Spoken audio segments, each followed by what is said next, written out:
एक गांव में दो गरीब दोस्त तालाब के पास बैठे थे। एक ने कहा, कब तक गरीब रहेंगे, कुछ करना होगा। दूसरा बोला, चल शहर चलते हैं। पहला बोला, वहां क्या करेंगे, हम तो ज्यादा पढ़े लिखे नहीं हैं। दूसरा बोला, हम तबेला खोलेंगे। पहला बोला, रुपए कहाँ हैं, भैंस कहाँ से खरीदेंगे।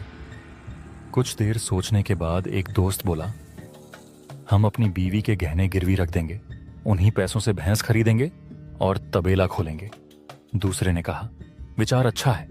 दोनों ने एक दूसरे से हाथ मिलाया और कहा, अब हम अमीर बनकर ही यहां लौटेंगे। और फिर दोनों अपने अपने रास्ते चल पड़े।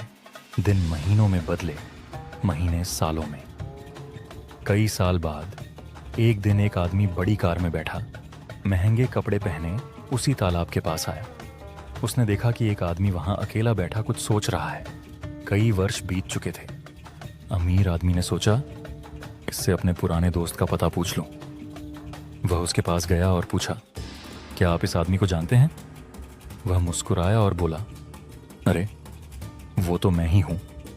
अमीर आदमी ने ध्यान से देखा और दोनों ने एक दूसरे को पहचान लिया। गरीब दोस्त अपने अमीर दोस्त को देखकर खुश हो गया। उसने पूछा, तू इतना अमीर कैसे हो गया?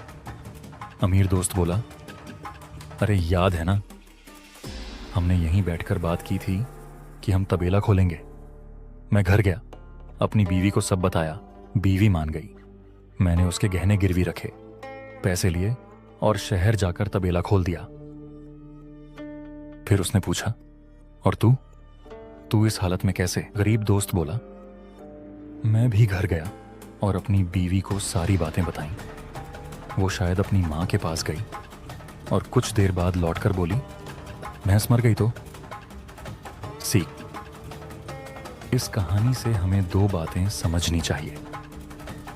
एक, पत्नी या जीवन साथी सफलता दिलाने में बहुत महत्वपूर्ण होती है। अपने प्लान ज्यादा लोगों से शेयर नहीं करने चाहिए, क्योंकि हर कोई आपकी सोच नहीं समझ पाता।